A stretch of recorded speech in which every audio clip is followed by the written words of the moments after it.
Sign-Off going towards the middle of the pack in the early stages. Out very wide is Brambles and Orobar in the blue cap is the deepest runner. Precedence has gone back. He's last of all as they settle into stride. And Myracky got away well. And he's up there with My Ambivalent. So they're the two leaders. My Ambivalent pulling hard on the inside. The leader with Myracky 2 lengths away in third. Royal Diamond fourth has gone over fourth today. Beautifully positioned. And then Janood, Ladari, the G1 waiting for a ball with Dick there. From Lucian, the Barman between horses. Then came Brambles on the outside. Unchained My Heart, Mutual Regard. All gone wide around with today. Protectionist and Opinion. They're being followed further back by Sign-Off. Next on his side, inside was Aureldo as they sweep out of the straight. Gatewood towards the end. Then Mr. O'Kieran, who's caught out very wide. Precedence is back second last. And Seismos is last of all as the Emirates Melbourne Cup field starts to stretch out because My Ambivalent wants to run. And she leads by about 3 lengths. And Myracky is holding down second, about a length and a half to Royal Diamond third. And they're a long way in front of about 4 lengths clear then to Faulkner. And over on the inside was Janood as they run up the riverside. With those is Brambles, a length and a half further back, Red Cadeau, who's deep out and he's on the move. Being followed then between horses is Willing Foe. Ladari's on the rail and Orobar is also posted out quite wide as they run up towards the 1400. Then came Sign-Off, his midfield at the moment. Being followed further back then by Who Shot the Marvin down on the inside of Gatewood, improving his place, and then Lucia Valentina, Mutual Regard and Opinion. A length Protectionist, Aureldo well back, followed by Unchained My Heart. Back to the end is Precedence in company with Mr. O'Kieran, and Seismos was still last of all at the 1200 metres. And the leader is still My Ambivalent by 2 at Myracky. And Brambles have gone up into third placing, followed by Royal Diamond, Red Cadeau. A length away is Janood, and they're followed then by Oroquois. Faulkner bides his time and Sign-Off is starting a move. They're being followed by Ladari, Willing Foe, Gatewood well back in the field as Opinion and Who Shot the Barman, Lucia Valentina on the rail, followed by Mutual Regard and Reldo, Protectionist, Unchained My Heart, Precedence towards the end with Mr. O'Kieran, and Seismos was still last, coming around the turn now, and Brambles is the first one to race up and challenge My Ambivalent as they swing around the bend. They're being followed by Red Cadeau, Boys Ridge running, so is Sign-Off, and Oroquois wider, followed by Gatewood, and Myracky's well back. Opinion has pulled out, Mutual Regard is threading through, and so too Protectionist. Red Cadeau hits the front, Sign-Off coming after him with 300 metres to go. Willing Foe starting to run on down the outside, and Protectionist is bursting through. Protectionist race to Red Cadeau, who should go on, and then Sign-Off. Protectionist race to 800 metre mark. It's 2 lengths down in cup. Protectionist by 3 lengths to Red Cadeau, and Protectionist dominant in the cup by 3. Red Cadeau second again. Who should go on in third, and then Sign-Off. Willing Foe Precedent to Rambo, followed by Oroquois, Seismos, Faulkner, Lucia Valentina, and next in Gatewood Opinion, and further back in the field to finish them was Mutual Regard. And they were followed in a strung out field going over the line then by Brambles, Unchained My Heart, Janood, Ladari, and then My Ambivalent, who went way too hard. Royal Diamond back towards the tail, Mr. O'Kieran, and last to finish is at Myracky.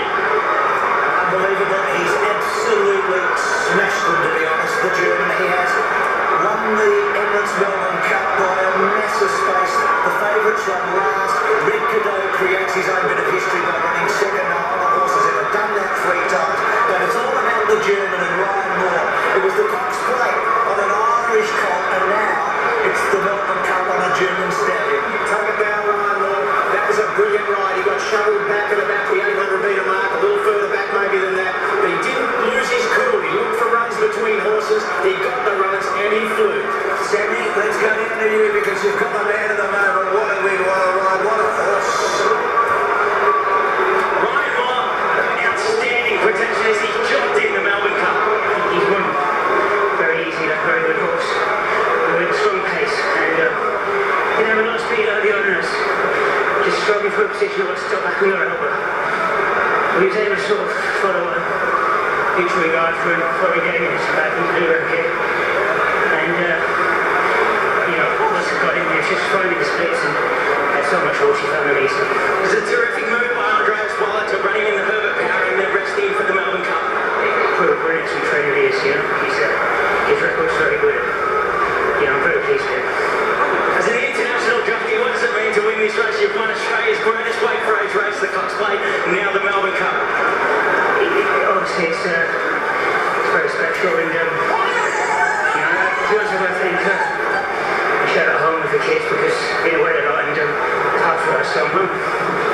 need to win these races for it to be worthwhile, so glad with the short term today. Well done, Ryan, on an outstanding ride and lapping up the Melbourne Cup. You've just won it. Thank you, thanks very much. And from the winning rider, Ryan Moore, to the winning trainer, Andreas Voller, you've won races all over the world, but this one looks like it might be the best you've ever had. Yeah, it's, we had great successes all over, but that's overwhelming, that's the biggest of all. What about the ride? He's a champion jockey, he's shown us that several times, that was brilliant. He was so patient. Now, he couldn't have that position as he'd like to have, but he was so patient. He came around the last bend. I said he just needs to have the right gap, and he found it, and he quickened so well, and Ryan is a superstar. The pace was almost suicidal up the front, so you knew that you were going to be able to come from the back. But he skates, and he has a nice kind of foot, but he's strong in the overpower. And so he just needed a smooth run, and the jockey is absolutely great because he's so patient with him, and just sounds right gap, and that's it. What a brilliant strategy it was to give him that run in the Herbert power and to let him feel the ground here in Australia. It's just paid dividends. Yeah, the winners in the speech at that day from the Herbert power, the chairman couldn't understand it because we ran there for $200,000 and not a week later for the $3 million trophy cut. So now he knows why. Now he does know why, but just before you go, your horse is about to come back. As I said, you've won races all over the world. Where does winning the Emirates Melbourne Cup fit in the scheme of things? Yeah, I mean, it's unbelievable. Probably we just later, if you think about it, and it's a moment you won't forget in your life. It's a big achievement from our team. It's a long way planned. Thanks to the owner, because it's to the connections. It's a long way.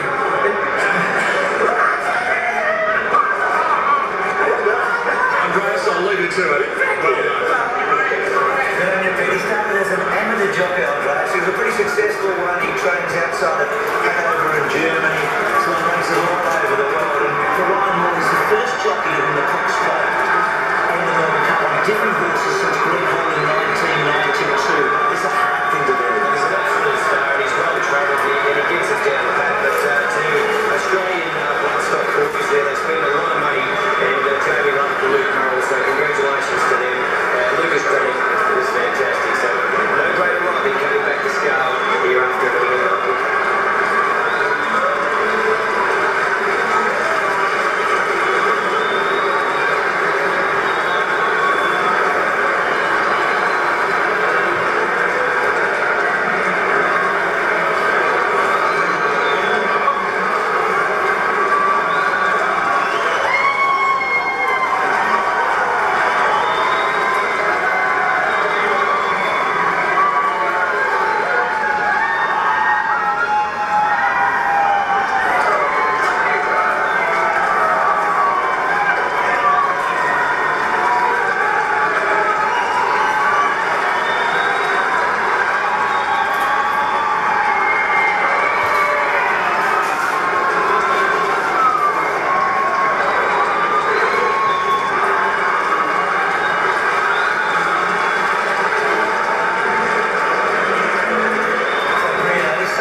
success story for you, this? Yeah, I think that trainer Andre's got to really plan this out very carefully. You know, you've got Craig Williams to ride this horse in the Herbert Power, who it was a difficult ride to see. He didn't have the speed on the tight turns of the Corfu, but we saw him flashing home. And then we knew from then that we wanted Ryan Moore to come out and ride him, and Ryan just was a masterclass in riding the Melbourne Cup. I watched him the whole way. I watched him out of the gates, get checked out of the gates, and then take a spot on the rails. I watched them crowd him on the rails.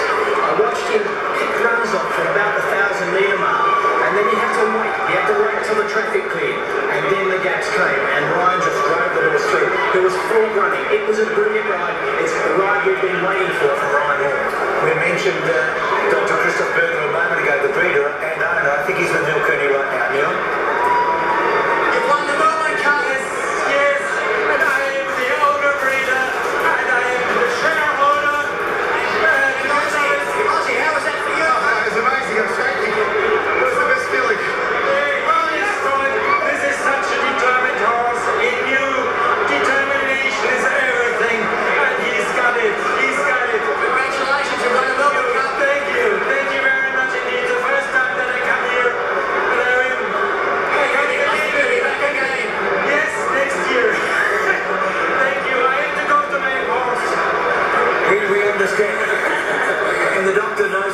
colours. He's bumped off a couple of horses there as he gets into the gap. Now he's full of running. He's just got to get between the two, and they opened up for him. This looks like a world-class stayer right now, doesn't it? What he does to this field, this looks like a horse that could go anywhere in the world and beat the world's best over a distance like this. Willie Foe for the Dolphins run quite well in the white cap and the blue colours there. Cavalry Man was scratched this morning for the team, but he just wasn't good enough. He's put in a gallant effort, and I think that was Brambles in the OTI colours. Au revoir, I think it was. Au revoir. It was a very good run from a very wide barrier. But what about this horse? Yeah, he's pretty quite lightly raced coming into the... He's 10th race start, just his 10th race start. I mean, he's come in so... Because this is a handicap, he is probably the horse on the way up, a step ahead of the handicap. I got in with a fairly light weight and blew him away. 30 years ago, you wouldn't dream of a German horse doing this. But now the German breeding industry and the German racing industry has taken leaps and bounds forward. They broke through in Japan with Lando a few years ago, but Lando won the Japan Cup, and as you say, there's such a stacked breeding nation with all these great starters. What about Daydream, a very, very good filly of theirs who won the Arc, and Novelist, who was one of the favourites for the Arc. He unfortunately didn't make his now stallion in Japan, but they only produce about 900 foals a year, but look how many good horses they have. So it's a small but select industry, huh? Coming back to scale, Terry Bailey, Chief Steward checking his weight, and now the throng, Peter Donegan's with him shortly. All the press now, photograph up. Mate, it's a crucial. He's not a really solid jockey, is he, right? Yeah, he tends to let his riding do the talking. He doesn't get carried away in the press.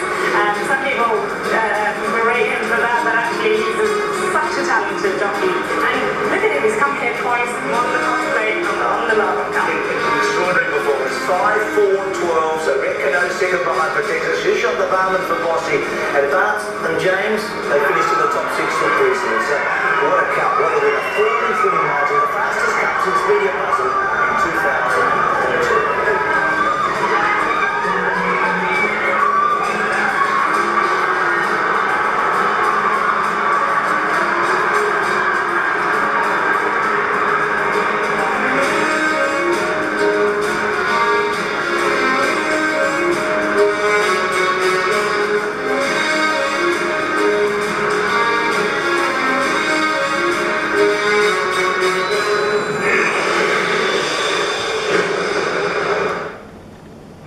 He was my best mate.